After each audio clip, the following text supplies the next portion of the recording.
Gracie Jiu-Jitsu rocks.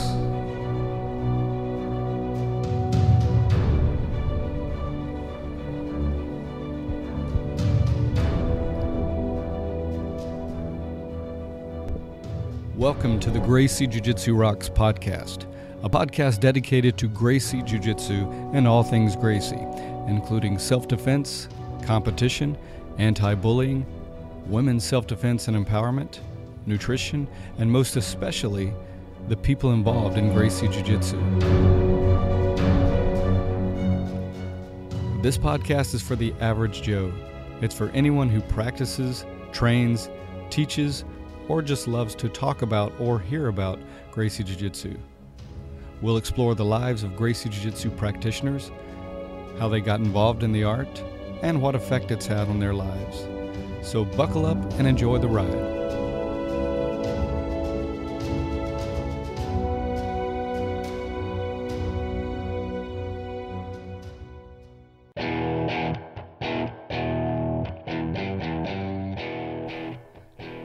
Welcome to episode 68 of the Gracie Jiu-Jitsu Rocks podcast. As always, I'm your host, Marty Josie, and thanks for listening. Today my guest is Burton Richardson, and we'll get to that in just a moment, but let's start with our martial arts quote. And that is, "Self-knowledge is the basis of Jeet Kune Do, because it is effective not only for the individual's martial art, but also for his life as a human being." And that quote is from the legendary Bruce Lee from the Tao of Jeet Kune Do. And my guest today, Burton Richardson, is certainly no stranger to the Jeet Kune Do or JKD philosophy, having been a JKD practitioner and master for many, many years. He is a longtime martial artist with a very extensive background and hugely respected throughout the martial arts community. Burton has a whole host of instructor certifications, including Bruce Lee's Jeet Kune Do concepts, Junfan Gong Fu, and Filipino Kali under Guru Dan Inosanto. He's also a full instructor under JKD great Sifu Larry Hartzell. Burton's Thai boxing instructorship was awarded by none other than the great Master Chai, and he achieved the title of Guru in Indonesian Pencak Silat under the guidance of Paul de Thouars. Burton was also one of the original Dog Brothers, and if you're not familiar with the Dog Brothers, they were this outrageous group of stick fighters. So I encourage you to just Google Dog Brothers and check that out. He holds additional instructor certifications in Kali Illustrissimo and was awarded his BJJ Black Belt by BJJ and MMA world champion Egan Inoue. He's trained with a host of high-level BJJ instructors and practitioners and always has the mindset of continual learning and development. Burton even journeyed to South Africa several times to train with Zulu warriors and their method of stick fighting. Burton has authored 4 books, and he wrote for Inside Kung Fu magazine for 11 years. He's been published in Budo magazine, in international publication, as well as other national publications, such as Ultimate MMA. He was elected Self-Defense Instructor of the Year by Black Belt magazine and inducted into their Hall of Fame. Burton currently lives in Hawaii with his wife, business, and training partner, Sarah Badett Richardson, and their daughter, Talina Queen. And here's what the legendary Guru Dan Inosanto said about Burton. "Burton has always been on the cutting edge in training, researching, and experimenting in the martial arts. His skill and ability to teach and coach his students and fighters make him a remarkable martial artist. Burton knows how to develop training methods, progressions, and tactics in all ranges." Again, that's from Guru Dan Inosanto, first-generation student of Bruce Lee, Jeet Kune Do instructor, and founder of Inosanto Academy of Martial Arts. So I know you're going to enjoy this interview. Burton is a hugely fascinating individual and just an all-around great person. So without further ado, let's talk to Burton now.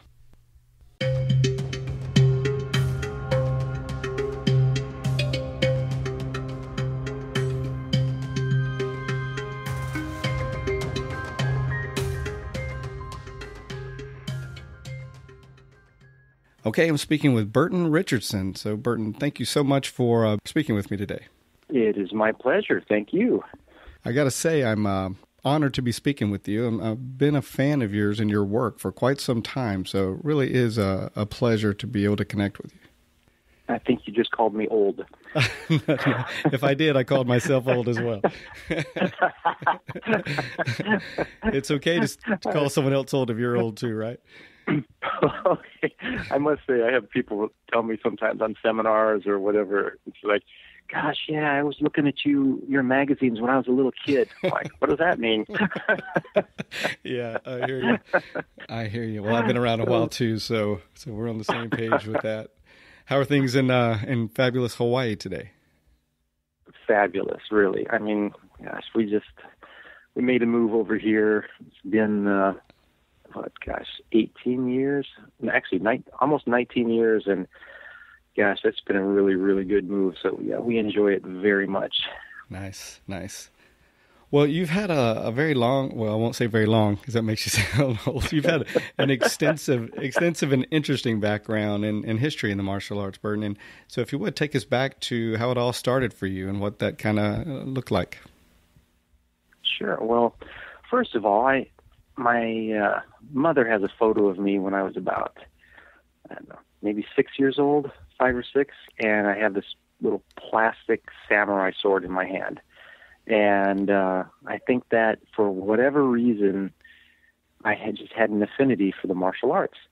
And my favorite show when I was a little older than that, maybe just slightly older, was The Green Hornet. I didn't realize that was Bruce Lee as Kato, but that was my favorite show. And so I just had this affinity for it. But I was a baseball player. I played a lot of sports, and my father especially wanted me to play baseball. And when I was in high school, actually my very first girlfriend, she showed up before we were boyfriend, girlfriend. She showed up at my house one day and invited me to a movie because I was pretty shy. Yeah. And so we went and saw Enter the Dragon. And it turns out she was actually training at the Kali Academy with Dan Inosanto. Wow. And Richard Bustillo. Nice. And so, yeah, it was really nice. And so I had already knew who Bruce Lee was, and I, again, had this attraction to it. And so she took me over to the Kali Academy one day in 1979. And I went and I watched, and guys were working out, and it was very athletic. There were no uniforms, and it reminded me of sports and athletic training. And, somebody got a bloody nose right in front of me during sparring, and then he pulled out the weaponry, and I was just mesmerized. So entranced. It was just magic. And so as soon as I graduated from high school, my parents let me start training over there. And so I did. I already started practicing with her and her brother, but I actually started my training at the academy in 1980. And there you go. It just got me. Yeah, it just totally engulfed you right from the start, right?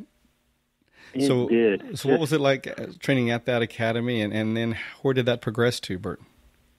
So what happened was I went in there with like I said, I trained a little bit with the young lady who introduced me and her brother, but basically I had no real martial arts background. And I remember what they did back then was they would start a new class at a certain time, a brand new class, and whoever's on the waiting list was called, and you came in, signed up. And so I got the call, went in, and there were about 40 people, I would say, in class for the first day. So they made us warm up, and they had us all go over to the wall, put a hand on the wall, and lift our leg up in a high side kick. So I'm looking around the room, and everybody has their foot up around head height, holding their leg out there, and mine is about knee height. and I'm literally wondering if I have some physical impediment, because everybody else can do this and I can't. Well, I later found out that almost everybody else was a black belt in something else already. And but I didn't know that at first. But it's like, what is wrong with me? Yeah. One of my early memory. So what we did was a lot of hitting the mitts, kicking the kicking shields, a little tiny bit of weaponry in that class because it was a, quote, JKD class, Junfon class. And when we did the weaponry, Sifu Inasano would say, okay, now we're going to do Filipino Kali. So he didn't mix them up. He said, this is JKD, this is Kali, and et cetera. But we trained, and about one night, Dan Inasano would teach, and the second night of the week, Richard Basila would teach. That's usually how that went there. And so after about a month, I would say, or maybe 6 weeks, Richard Basila says, okay, you guys, make sure next week bring your boxing gloves because we're going to start the sparring. Okay, so went and got the vinyl Everlast boxing gloves that came with a mouthpiece that tasted like I don't know what kind of plastic rubber thing. Remember that? Oh, yeah. And so we had those 40 people in there, and we started a boxing. And, of course, at that time, there was not you just didn't do it really in much of a progression. It wasn't like, okay, everybody only throw the jab and this and that. It was like, okay, hands only. And then it would be about 30% power to the head, full power to the body. Okay, great. And, of course, you have a bunch of guys that never actually boxed before. Most of them didn't, so everybody's going 100% at the head. Just slugging it out. Yeah, slugging it out, right. So the next class came 2 days later, and guess what? There were about 8 people in class. It went from 40 to 8 in one night. Yeah. Talk about weeding people out, right? Wow, seriously weeding people out. Seriously. And now I'm not telling you that I was some tough guy because I certainly wasn't. But after that first one, I remember my jaw was sore for weeks because I had my mouth open. I got hit with a hook and it torqued my mandible and at the joint. So I wasn't a tough guy, but I just, for whatever reason, I just loved it so much. It just, it just captured me. And then Dan Inasano would teach, and he would do the trapping and everything along with the punching and kicking. And it's interesting that at first I didn't like the trapping very much. I just didn't really like it. And guess why? You'll never guess. Because I was lousy at it. Go figure. Go figure. I got to say, not to sidetrack you, but I had a video of you much later in your journey than this. I had a video of your trapping, and it was amazing. So anyway, go back. Yeah. Well, it was funny you say that because, I became later, I was known for trapping, and I was just hated it. I didn't like it because I was really lousy at first. And, but I will tell you what made the difference. So this isn't just about trapping. It's actually about whether it's grappling or clinching or stick fighting or whatever. One day, because we were doing these compound trappings where you do a trap and the other person blocks and you try to get past that, then they block that, and then and you do trap until you get in there. And one day when I'm trying to remember which trap to do when the guy pushes this way or that way or up or down, or I'm trying to remember which one to do, this little thought hit me. It was actually because Dan Inasano had probably said it 500 times. Right? But it was just, I'm just going to try to hit the guy. And so instead of looking at his hands, I started focusing, instead of focusing on the obstacles, I started focusing on the actual goal or target. And suddenly I could trap because I was just trying to hit and get whatever out of the way was in the way. And naturally the hands moved the way they're supposed to. So the same thing when we're on the ground, it's really easy to be looking at like, oh my gosh, I'm trying to pass the guard. He's pushing me away with that arm and that knee's coming in and all. But one of my main instructors and my jiu-jitsu path, Egan Inoue, who was the first non-Brazilian to win a Brazilian Jiu-Jitsu World Championship in Brazil. He won the blue belt and the purple belt in consecutive years. I asked him one day, I said, now, what are you thinking about when you're passing the guard? I mean, are you looking for him, for his arm bars or his triangles or his sweeps? I mean, what are you doing? And he says, I'm just thinking about, I'm going to pass the guard. Nice. And so it was that same thing, the just the focus on, no, I'm going to keep good defense and I'm going to pass the guard instead of being distracted by all these things that the opponent's throwing up. So instead of overanalyzing, just keeping that focus on what your real objective is. Exactly. And so that thing first hit me in the trapping, and then, Egan pointed out so well in the grappling, core bottom. And then, for example, when I was training with Illustrissimo, the grandmaster of the Filipino martial arts in Manila, one time I asked him a similar question about recognizing what the other person is doing and responding to that. And his response was simply with a quizzical look on his face, and like, oh no, I just think about hitting him. And that was it.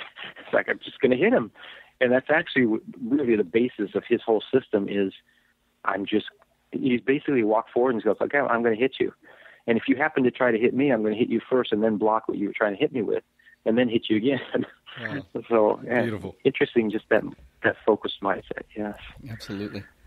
So I saw a picture the other day on your Facebook, I believe it was, and it had, it referred to the anniversary of Sifu Larry Hartzell's passing, and it was talking about the good times that you guys had together, and the picture was, I think, at Smoky Mountain Camp. It had Master Chai, Larry Hartzell, Dan Inosanto, Francis Fong, and a few others, I believe. Tell us about being around those guys, what you absorbed from them, and what it was just like hanging out and training with them.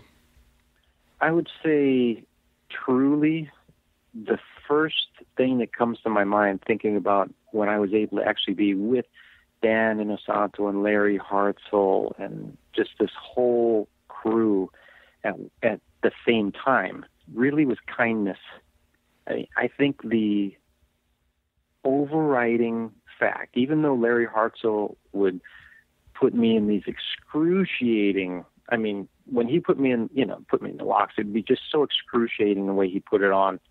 But he was doing it because he wanted everybody to learn and be able to defend themselves. And of course, everybody knows Guru Dan is just so kind, and he just wants to give and give and give. And same Master Chai, when he's teaching Thai boxing, he wants everybody to be their best. Sometimes he will say things very bluntly, but the reason he says something so bluntly is because that is what's going to make you better. He was famous for after a training session at the academy or on seminars, he'd have everybody sit down, and they were really difficult workouts, especially way back. It was just brutal conditioning. And he would walk over and he'd point to somebody sitting there who was just, panting and just barely made it through the course. And he says, sir, you're pretty fat and you need to jog every day. And that's something he would say to so many people, sir, you're pretty fat. You need to jog every day. And it was just right to the point. And the reason he would say, in America, you're like, oh my God, what did you just say to him? But his whole goal was to make this person realize their potential. Yes. And so it was out of kindness, not to hurt their feelings or anything, but I think sometimes he realized that being that blunt actually got their attention better than walking around the subject a little bit. He'd just be blunt with it, and it might actually shock them into taking the proper action. But I really say, first of all, their goal, the reason they're teaching is really to help individuals become better in their life, in their entire life. And so that's the first thing. Then as far as the training itself goes, it's interesting to see how different personalities give the art differently, explain it differently.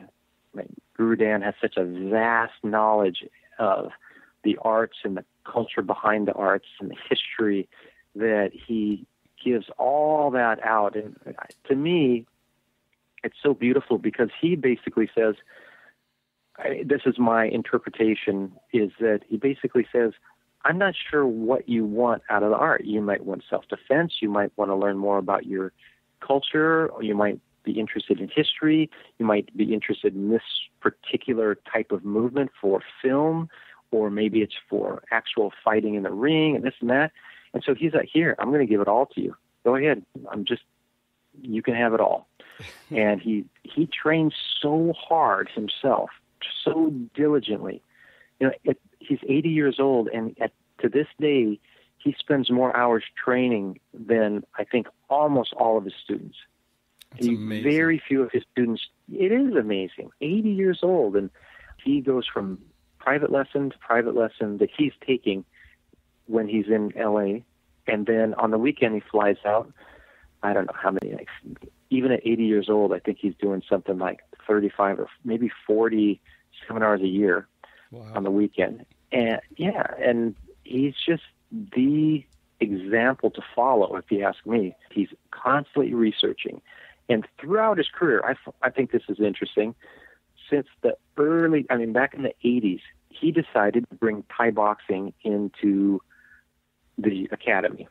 And why? Because he went and studied some Thai boxing. Of course, Bruce Lee studied Thai boxing. And he got to meet some Thai boxers, trained with them, and said, whoa, these guys are incredible. And so he realized this was such a good thing to add to the curriculum. And there were a few of the his top students at that time. Now, of course, JKD is all about having an open mind and looking for how you can better your art, and you use anything that works. Mm-hmm. Bruce Lee is all about absorb what is useful. Right. And these guys came up to him and had a meeting with him and said, we don't need Thai boxing. We don't need this thing. We have Jin Fan kickboxing. We don't need this. They actually were telling him not to bring something else in. And of course, years later, the same people, of course, I'm sure they realize, oh, wow, Thai boxing is great. But today, Guru Dan, you can see videos of him sometimes practicing Sistema. Yeah. And people are like, what is he doing that for? Because Sistema doesn't have the reputation amongst fighters as being functional. But see, was it functional for? Is he doing it because he's like, wow, man, I might get in a fight tonight and I don't know enough self-defense, so I better have something else in my arsenal? Yeah, I don't think so. He's doing it because it helps his body move. Yes. And it's interesting. I mean, he could go get on a treadmill or something, maybe, but it's martial art, and there are things he's going to understand that we probably can't even see, but he understands, and it makes him better and makes him move, and he enjoys it. And so, wow, what a wonderful application of the martial arts. I agree. As he says, I think one of the most pertinent points he's made as we get older is, he said, some things, this was in the Black Belt magazine interview, he said some things that when we were younger we thought had nothing to do with fighting have everything to do with fighting aging. Wow. So isn't that profound? It's very profound and very relevant.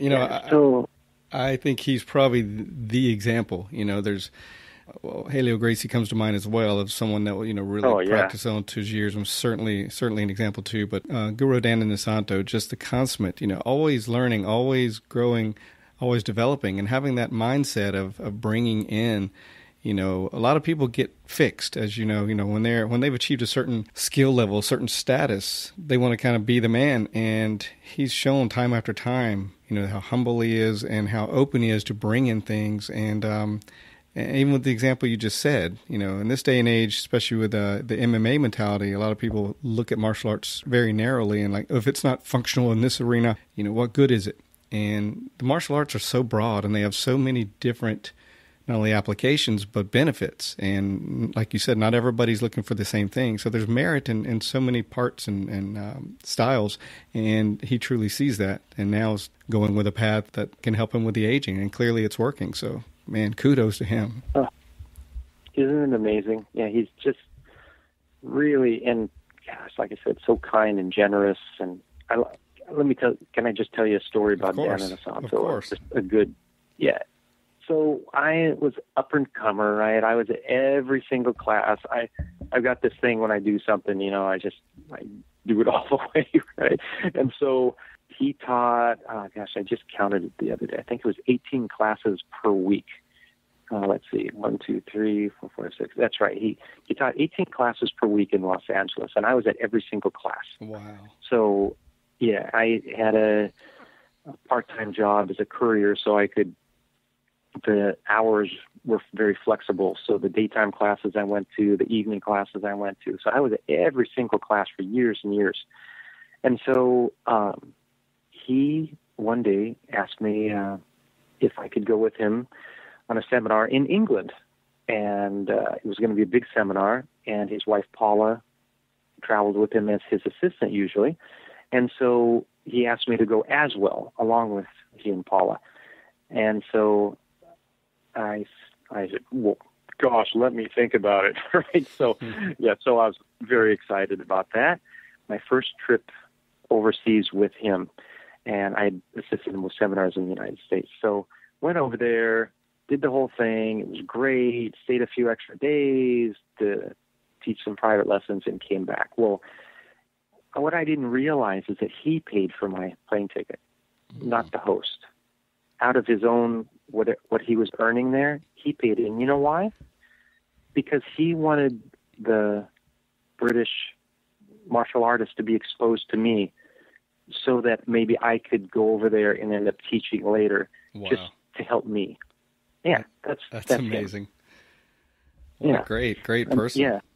Oh, he is. And one more thing, just on that same note, when Larry Hartzell was first, when he moved back to LA and he was first trying to get sort of established in the whole community, Gurdan would go down to Australia almost every year, and I think he'd travel for a month down there, going from place to place, or 3 weeks or a month, going place to place to place to place, teaching lots of workshops. And so same thing, he asked Larry Hartzell, he said, hey, they want you to come too. Do you want to come? And I'm like, of course, because they're best friends. And he went, but again, Larry never knew, even to the day Larry passed away, that Guru Dan paid for everything, paid for his fee, paid for his airfare, paid for everything out of his own fees. So he basically made nothing just so his friend could be exposed to everybody and come back with money.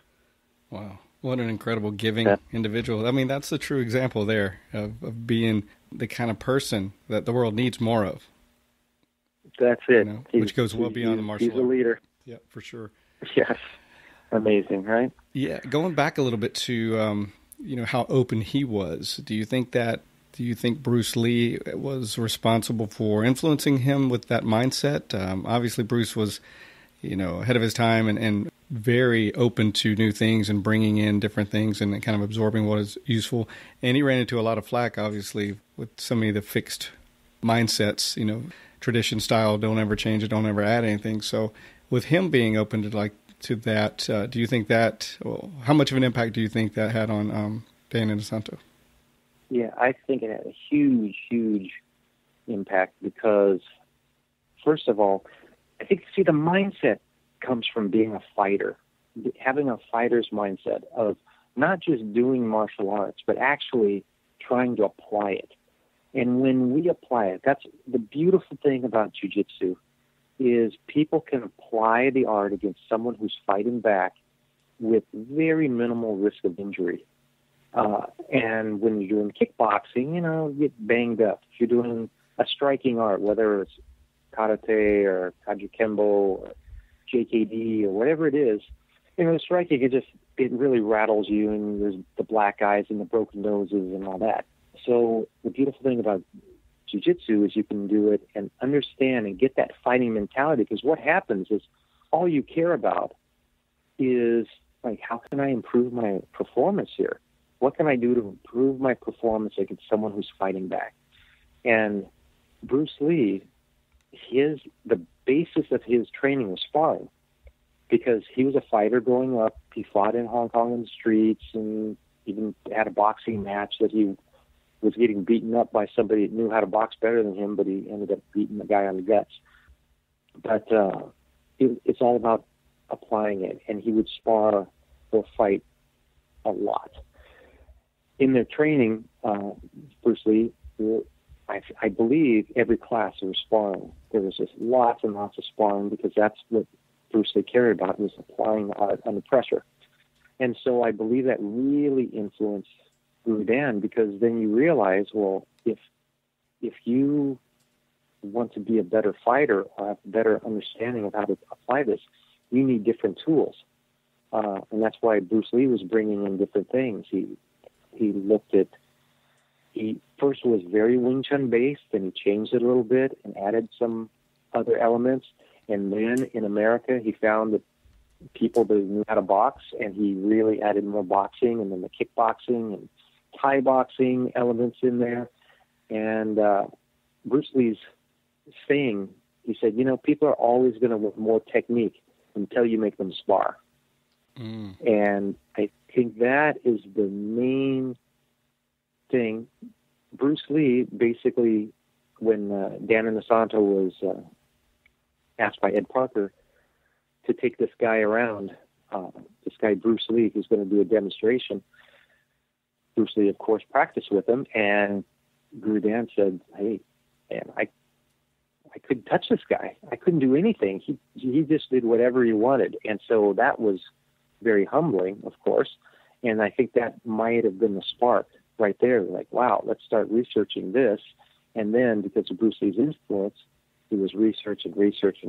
I must say, though, Ed Parker is the one that first told Guru Dan to go research the Filipino martial arts. So he had that good influence even from Ed Parker from way back when. Wow. Another awesome martial artist and great example, Ed Parker. Yes. And an innovator incredible. As well. Oh, what an innovator. And his ability to explain theory and philosophy. We read some of his books on theory, not even the physical technique, but just on the theory. It's just brilliant how he was able to explain it. Just amazing. Absolutely. So many great martial artists out there. I think this also might lead into something I found very interesting recently was in my jiu-jitsu journey, I started out with the Machados, with Higan Machado. And then I got hooked up with Egan Inoue. Even though I was in LA, I came over here to Hawaii to teach a seminar, and Egan came with the seminar, and we just hit it off. And I didn't know he was a grappler. And he invited me to his house for dinner after the seminar, the second day of the seminar, and I went. We just really hit it off, and he showed me some videotape. He told me he did a little bit of grappling, and he showed me some videos of him competing way back then. And this is 86, I think, 85. Oh, actually, no, 85, I think. And I was like, oh, he's winning. Oh, he won again. Oh, it's like, oh, this guy's pretty amazing already as a blue belt.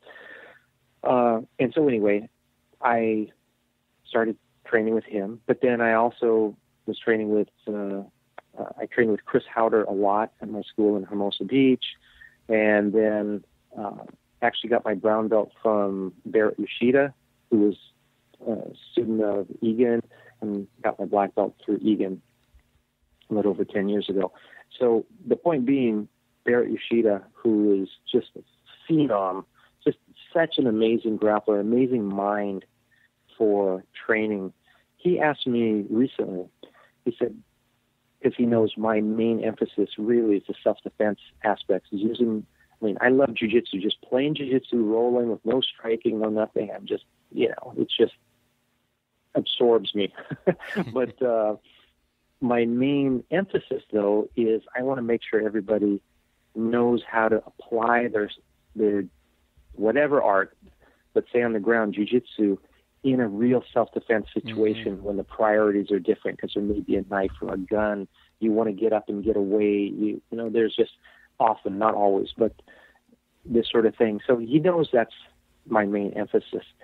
And he asked me, he said, so do you look into things like Berimbolo and, some of these other techniques that, you wouldn't try to apply on the street?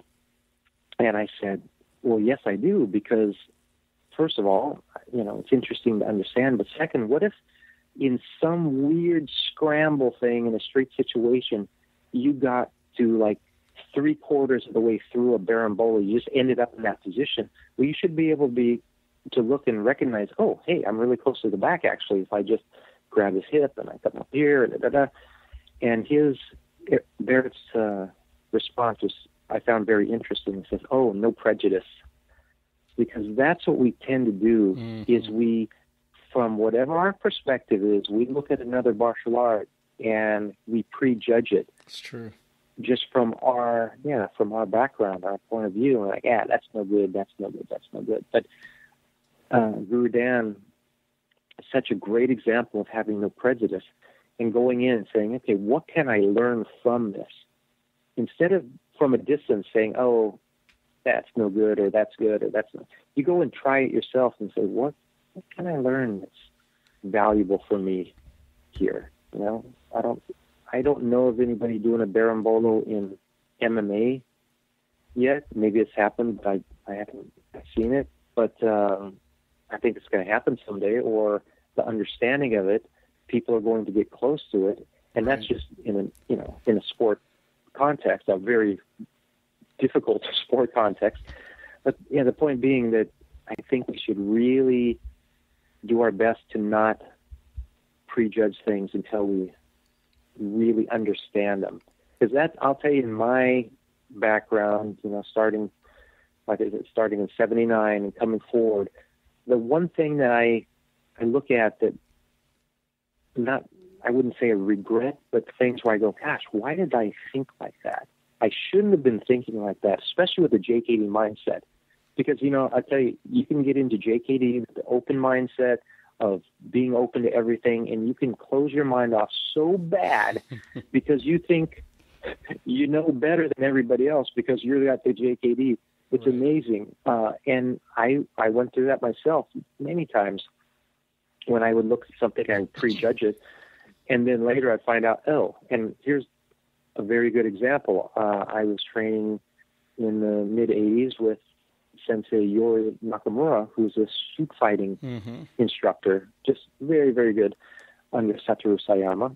And he was showing me different techniques, different locks and this and that. And then he showed me this one lock. This one was like a choke thing. And I remember looking at this and just thinking, how could anybody ever get to this position? It was so absurd, like so out there. And of course, we didn't ever roll back then. There's no rolling involved. But I'm looking at this and going, how are you ever going to get it where you can get your leg over this guy's neck and then have one arm in between the legs and you have his head in between the legs and you lock your other leg over your ankle and all? It was a triangle. And at that time, I just thought there's no way anybody could actually do this for real. That's funny. That's funny. Isn't that funny? Yeah. Right. Great. It was just so complicated. There's just no way you're going to get somebody into that. Yeah, well, there you go. That's great. That's great. Well, one of my go-to techniques. That's very interesting. I want to touch real quick on something you said about, you can get fixed in anything, even Jeet Kune Do practitioners. I always think, and this probably, you could probably talk forever about this and probably for another conversation, but I always find it interesting that even them, and within that community, it can be very divided between the, quote, traditionalist, if you can call them that in Jeet Kune Do, and the contemporary, mindset to where having it evolved. And the other ones want to say, it's more the Jun Fan, the original stuff that was taught, and no more evolution from that. It's just kind of interesting that anybody can get fixed. Anybody, yes. Yeah. Because what we want is security. Yeah. We really love security. And we also love to have a figurehead like Bruce Lee. Mm-hmm. And like, well, I do what he did, and then that.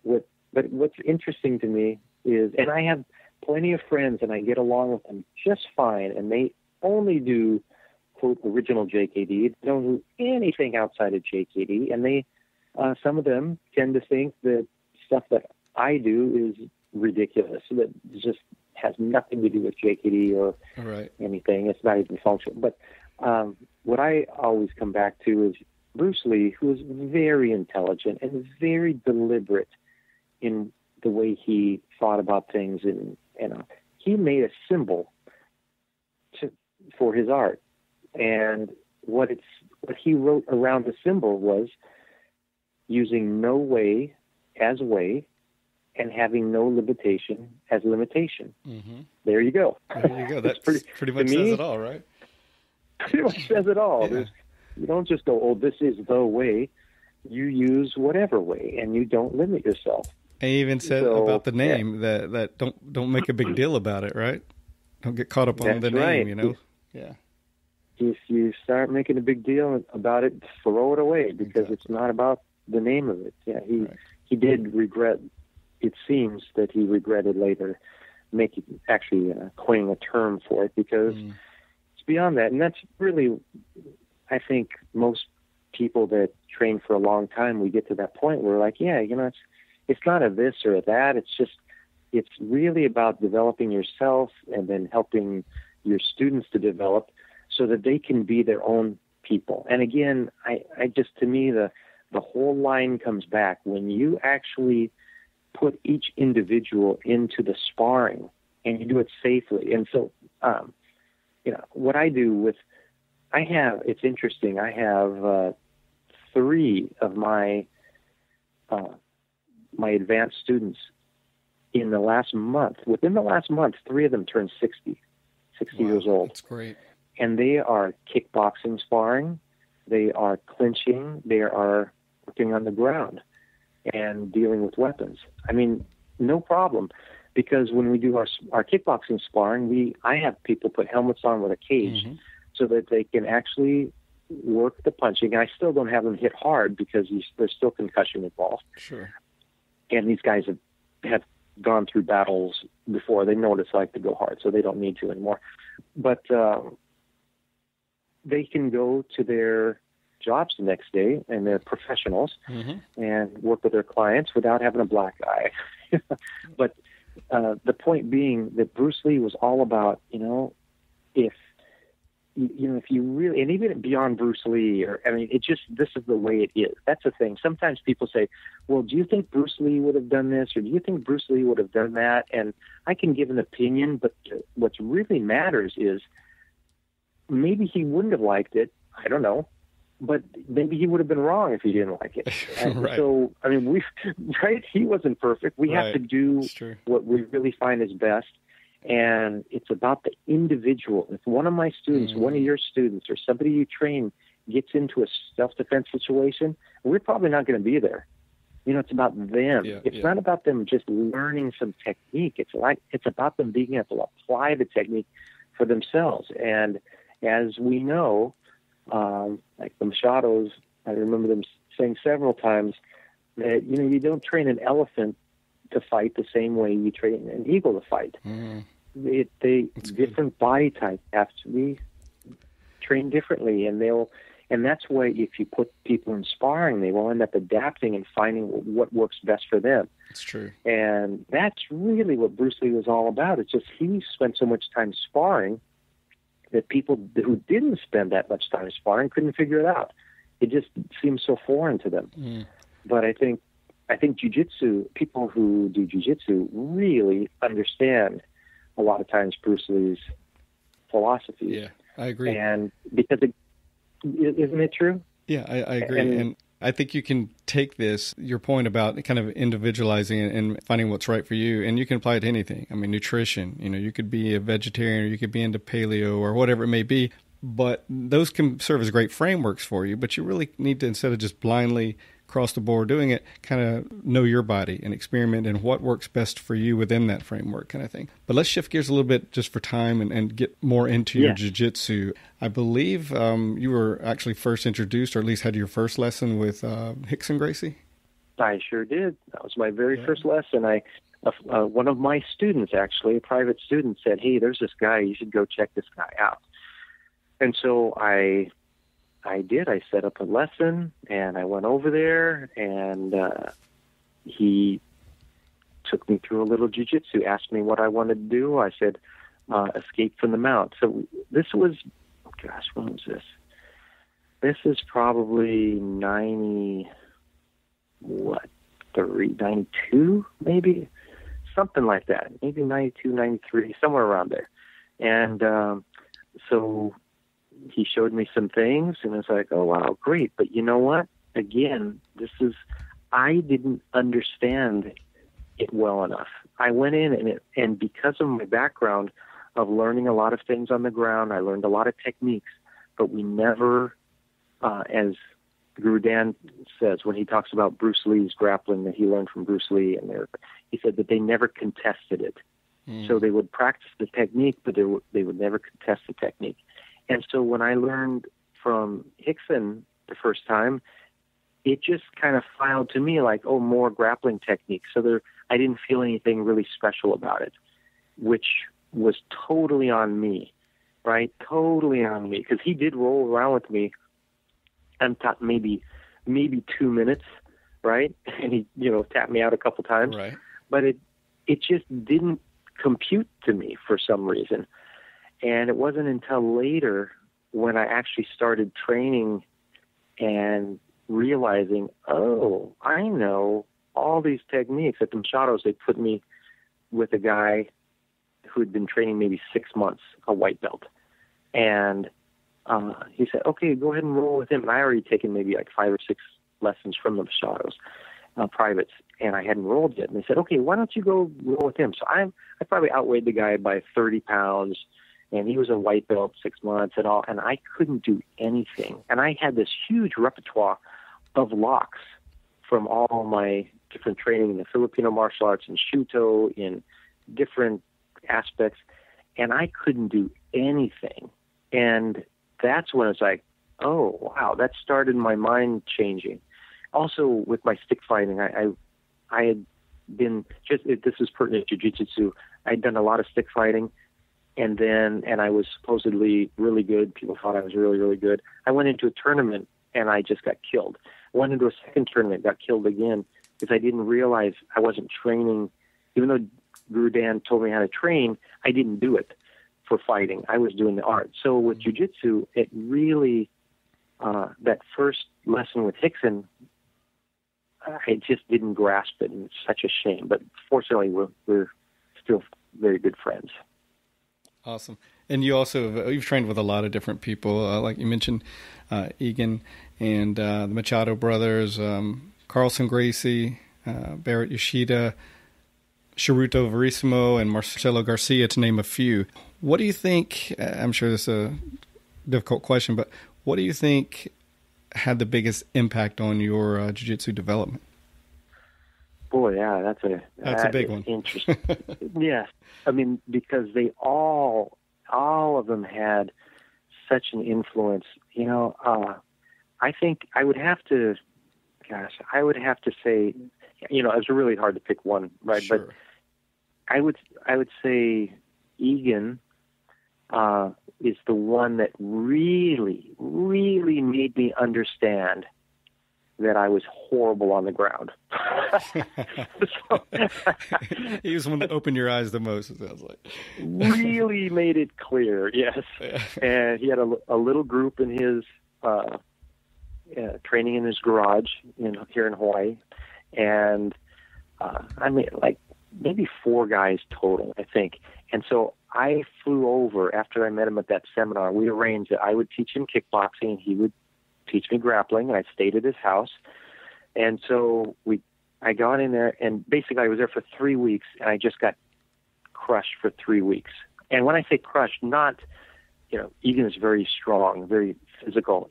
He is incredibly technical. So he wasn't using his strength and size.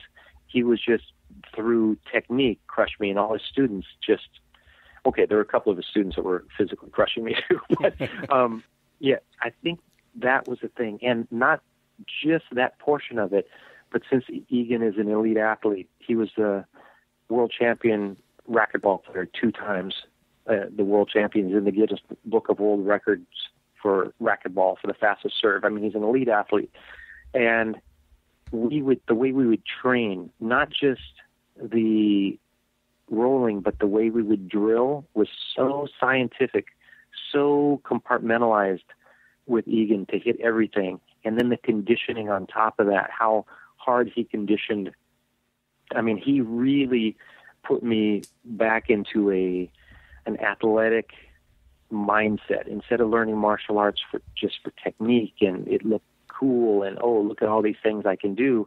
It's like, okay, we're going to train to deal with someone who's an athlete, who's a trained athlete. And that really changed my mindset in jiu-jitsu and carried on over to everything else I do as well. But I'm later on, because of Egan, I got to meet Barrett. Because of Egan, I met Shoruto Verissimo and many other people. But there was a time for a few, maybe 3 years, 2 or 3 years, that I had the great privilege of, I would train with Egan probably twice a week. I would train privately with Barrett once a week, and I'd train privately with Shoruto once a week. So I had Egan, who is the very stocky, very muscular type of game.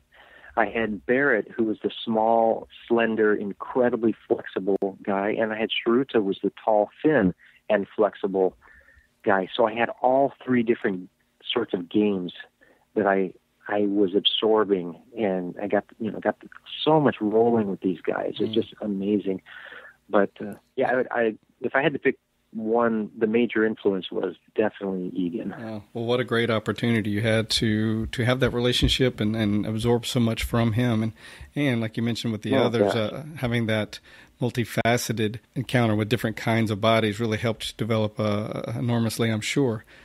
Let's talk about your For the Streets programs. This is a big thing you've got going. Been doing it for a while. I don't know when they started, but I know you've got a whole series of For the Street video training programs, some Kali, Salat, MMA for the Street, and most recently BJJ for the Street. So we'll talk more about that one, but just tell us how that started and what your goal with that was. I will say that I've done some of the MMA for the Street and was super impressed. Highly recommend that for people. One of the things I like the most about it is, of course, it deals with all the different ranges. It has a lot of really good functional drills to build everything into your muscle memory. And because it's MMA for the streets, instead of the cage, you do have weapons and things within that. So I thought that was really cool. Talk a little bit about that, how it started, and then we'll get into the BJJ for the streets as well. Okay, well, it did start with MMA for the street. What happened was when I started training with Egan, and we started sharing, trading. Basically, he was going to get ready to start fighting No Holds Barred or Shuto in Japan or whatever he's going to start doing MMA, basically. First one was this jacket jiu-jitsu called the Tournament of J in Japan. So anyway, so I'm training him, and Ensign also will be there very often. And when I found out, like I said, that Egan really showed me I did not know how to grapple. I was also finding out that my functional kickboxing and clinch wasn't there either, and my Silat, which I had applied very well in Dog Brother stick fighting and other stick fighting tournaments, I couldn't do it against these guys because their base was too good, a grappler's sort of base. I just couldn't apply it. So basically what I found out was, gosh, my stuff is not working against these guys. I need to do what they're doing. So I just went deep into what later became called MMA, and I just worked it. And finally, after years and years of doing that with these guys at a very high level, I'm training with Egan, Ensign, training with Randy Couture and Team Quest, Robert Follis, and the guys out there. And I finally came up for air when I realized that, okay, I have a very good handle on this whole thing. And I thought, but my main thing is not sport. My real emphasis, my impetus for training martial arts in the beginning was for self-defense, because I had run into some terrible things growing up. And I didn't want other people to have to deal with that. And even myself, I didn't want to have to go through anything like that again myself. And I started deciding, just what if I put the street elements back into this matrix, this way of training functional fighting in all the ranges. And so I started putting back the eye gouges and putting back the groin kicks and the groin hits. And then later on, I was like, oh, wait a second, I have to start adding weaponry into this too and bringing that. And little by little, it evolved and evolved and evolved until we had a very well-rounded thing. And then I realized that the ground, when it comes to, so that's the For the Street idea. It's like, and really the main thing in For the Street, like, well, how about Silat for the street? Everybody, I had some comments of what's he talking about? Silat is for the street. It's eye gouges and groin strikes and knives and this and that. It is for the street. But my point in for the street is for the street, FTS. It also stands for Functional Training System. In other words, you have to train it in a way to actually become functional. In CLOT, there's most CLOT, not all, most CLOT, there's no sparring. So you don't know if you can actually apply it against someone who's fighting back. And then I got to where I could start applying my CLOT against MMA-trained guys because I was using the CLOT technique to off-balance somebody and then get in position. So then we got to the ground, and I was thinking, okay, I'm a black belt. I got my black belt, and it was maybe a year or so after that I really started thinking the same thing. I want to really, really explore this ground thing from a whole different, just a street perspective. And of course, the easiest thing to do is like, well, you don't want to be on the ground in a street fight, right? Other people are going to come in. You're on a bad surface. There's just so many variables in a street fight that basically all you want to do is stand up. So it's like, okay, that's pretty simple. You just know how to stand up, and then that's all you need to know.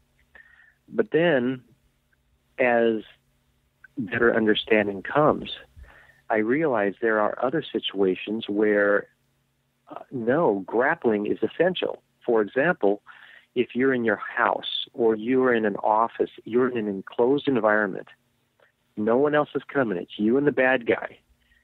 This is a time when grappling skill can totally nullify a large guy's ability to swing really hard at you and hit you really hard. You take the guy down, right, and we have all our grappling stuff. Or if he takes you down, you can grapple, and you may have a huge advantage there. And so why not take that advantage? So I say there's two areas. There's the dangerous to grapple scenario, which is out in the street, open thing. Someone might come up and kick you in the head while you're grappling with somebody, which happened to one of my friends.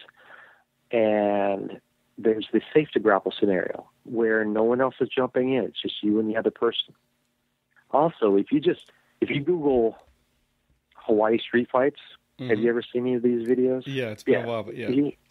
If you Google Hawaii street fights, a whole bunch of different things will come up, and you will see this thing happen all the time, which is somehow two people are going to get into it. And sometimes one person doesn't want to.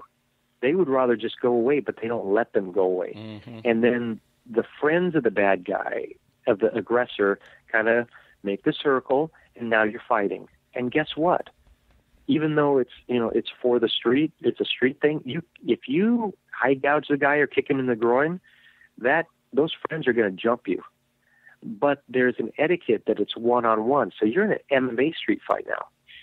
You're doing MMA, and you have no choice.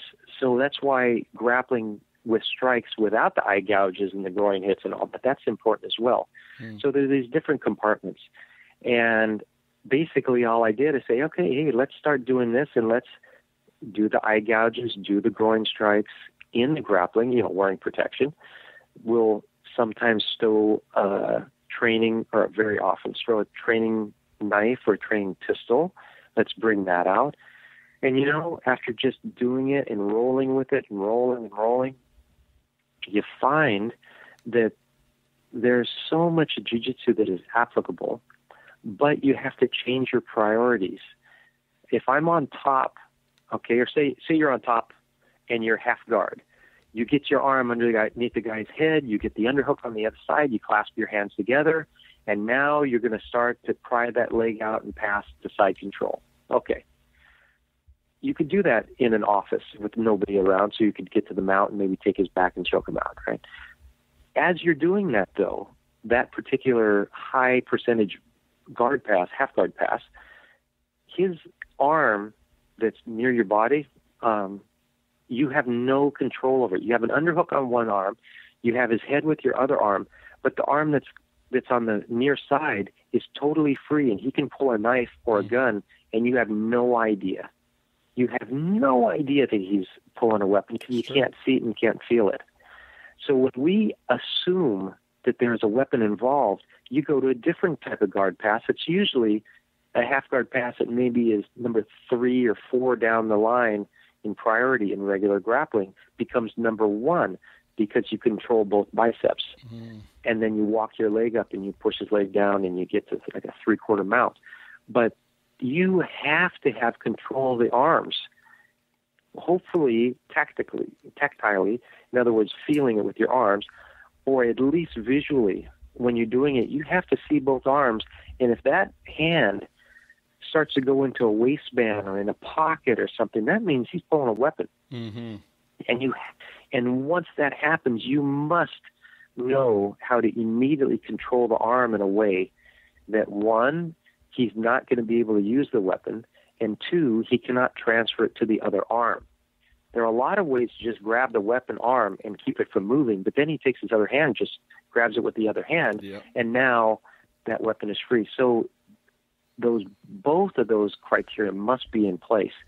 And what ends up happening is you end up doing things you would never do in regular grappling. Like, for example, if I'm in the guard and the person on the bottom pulls the knife, I pin the arm with both hands, with both my arms, putting my arm across, and then I actually turn my back to him, because if I don't turn my back, he can easily reach that knife with his other hand and switch hands.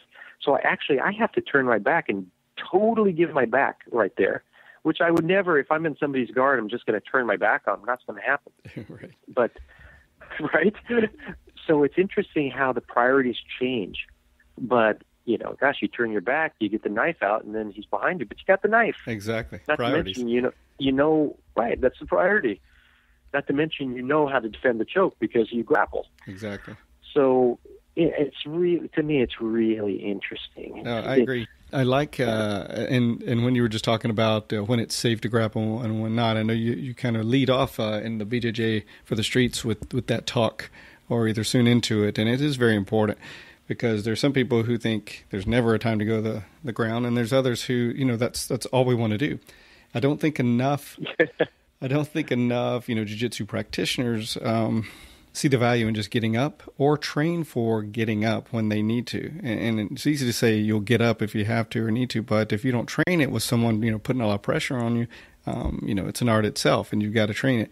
The other thing is, you know, there's conflicting camps sometimes there's some people who make a big distinction between, like yourself, like regular grappling, rolling with rules, and then there's others that when you're in a self-defense environment and you're throwing other things into the mix, it's very different. But there's another camp that says, you know, that's just marketing, there's really no difference. But, you know, there really is a lot of difference. It's in the distance management, and just adding striking to it, your defense has to be different. You have to manage the distance more. And I like how you include, you know, having helmets and really get to do headbutts. So you have to be really, you know, learn to be well versed in defending that. And then to take it further, putting in weapons into the mix, knives and things while you're grappling. I just think that really takes it to another level. And I think it's so vital in being a complete jiu-jitsu martial artist. Well, thank you. You know what I really want out of all this is that I hope that in the future, jiu-jitsu schools will have like one class. Let's just have one class on a Saturday or something that they have the For the Street program, so that people that want self-defense can do it. I think also it really is going to help jiu-jitsu schools, because I'm telling you, I know so many people like in JKD and in other self-defense systems that would like to do more jiu-jitsu. They understand grappling is very important, but they go to the school and they just see sport jiu-jitsu, no striking, no, you know, every once in a while there might be a little striking, but weaponry isn't involved. If you had that one class, that person is going to actually sign up, and they'll do that class, plus they'll do the other grappling as well, and it'll really open their minds. It'll be so good for the student, and I think it's just going to be really good, because right now, you know, what happens is people go, I want self-defense. They go and look, and then they go look at maybe Krav Maga or a JKD class or something, and they're like, well, you know, I want to learn how to deal with a knife. I'm going to go over the other, where they could have all of it if the jiu-jitsu school had a program that deals with knives and guns as well. So I think it just really helped jiu-jitsu schools, help students. I think it'd just be better for everybody. I agree. And, there are schools that, a lot of the traditional Gracie schools that do have stick and knife, techniques. But for a lot of them, they'll do those as part of a self-defense curriculum. But the real emphasis, I don't want to say they have lip service because they do train it, but then the big emphasis is on, rolling. And they don't bridge the two worlds. And what I mean by that is, doing your grappling, but adding punches, adding knife, adding, different elements, different tools on the ground that one might be able to grab and use. So I think having the class that really integrates all that, and that should be your foundation. And then, right. And then when that's, really good and solid, you can certainly do more of the roly berimbolo stuff if you'd like, but not to reverse that and concentrate on the competition type kind of rolling, and then maybe at some point look at some more self-defense elements. That's how I feel too. I think most people in jiu-jitsu schools are never going to compete, the majority, and they're there for fun and for self-defense. I mean, self-defense is definitely, or they'd go do something else. But yeah, I find it interesting. This is not an aspersion on anybody, but this is just the truth, that I think because I came from this thing where I didn't do any sparring, and then I got into the whole sparring world, like, oh, that's what makes it work. I think a lot of times the Gracies and the jiu-jitsu guys, as awesome as they are, and they are awesome, I don't think sometimes they realize that it is the rolling that makes the difference, because when they do the self-defense techniques, there's never any resistance. It's just, oh, here's a technique, and it's done without any resistance against a stick, against a knife. You have to put it into rolling with the resisting partner to actually know what to do and how to do it at the correct time and develop functional fighting skills. And so that's why it should just be integrated into the rolling, simple as that. And it's so much fun too. Gosh. And, you might take somebody, and sometimes people get a little burned out doing jiu-jitsu, rolling and rolling and rolling. All of a sudden you throw a knife in there. Wow, it really perks them up. And it's like, oh, wow, this is a whole other area. Oh, now a pistol, that's another thing as well. It's not the same as a knife. And yeah, I just think it's such a great way to broaden the whole jiu-jitsu world. And it's really a lot of fun too. Yeah, I agree. And to be fair, there are schools, Gracie and otherwise, that do some of this for sure. One I belong to does integrate a lot of this, but I do think using more of the knife and stick while rolling, really bridges that gap, and we all need to do more of that for sure. Yeah, and I must say, my BJJ for the Street program that's coming out very soon online. I think the nice thing is I really spent 10 years doing it. And I have the background of Kali, so it's not like I just kind of figure out some sort of disarm. It's really been tried and true, and then using Krav Maga and gun disarms. And so, I mean, I'm really happy with it. Well, the part I've seen really is just outstanding. So definitely kudos to you for all the time and work you've put into it, and for the finished products that you're putting out there. Just really good. How would people find out more about any of those programs or any other things you have going on, Burton? Yeah, if they just go to my website, jkdunlimited.com, and I believe you can go to forthestreet.com too, and just transfers over there. But yeah, everything's up there, and it's easy to see, thanks to my amazing wife who redid our website. And must mention, gosh, when you do the street stuff, street emphasis, like BJJ for the Street, and you have great training partners, you learn so much. Like, my wife gets to these positions, it is almost impossible to keep her from hitting you in the groin. I mean, you can pass the guard and she's side control, but she gets on her side and gets a good brace position, and her free hands hitting the groin. I always wear a cup, of course. But it's really interesting how, you get this group together, and they really, just the technique, it's very high level. It's beautiful.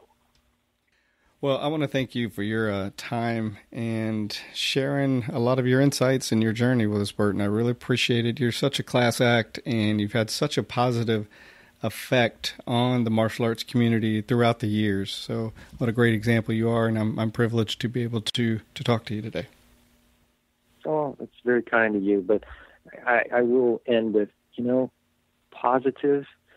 When someone's mounted on top of you and they're throwing punches at you, our thought process is, how am I going to get out of here? And I know I'm going to get out. It may take a while. I may take some lumps, but I am going to get out of that position. And just transfer that same thing over to your life. Bad times happen. Things came up. A year and a half ago, I went through some horrible surgeries. I had my entire colon removed, if you can believe that. And it was just a horrible process, and the recovery was just brutal. Like for a year, it was just brutal. And you know what? Because of my training, and I would say specifically jiu-jitsu training, of learning how to suffer through well and focus on getting out of bad situations, I just kept my mind positive, and thankfully I am great today. But man, just take what we learn in jiu-jitsu and use it every day. Look for the positive all the time, and just keep focused on that and be grateful for everything you have. Wow, what a great way to end it. I mean, you really persevered, and I'm glad you're on the other side and doing well now. But yeah, what a great takeaway into bringing what you've learned through jiu-jitsu and applying it in a real and powerful way in your life. So thank you for that. Well, thank you. All right. Well, I wish you all my instructors. Yes, I wish you a long, happy life, sir, and keep doing what you're doing. I'll look forward to seeing you one day. Absolutely. Got to make it happen. Okay, hope you enjoyed that interview. I really enjoyed speaking with Burton Richardson. What an interesting and fascinating individual. Up next is the Make a Difference, Make an Impact segment.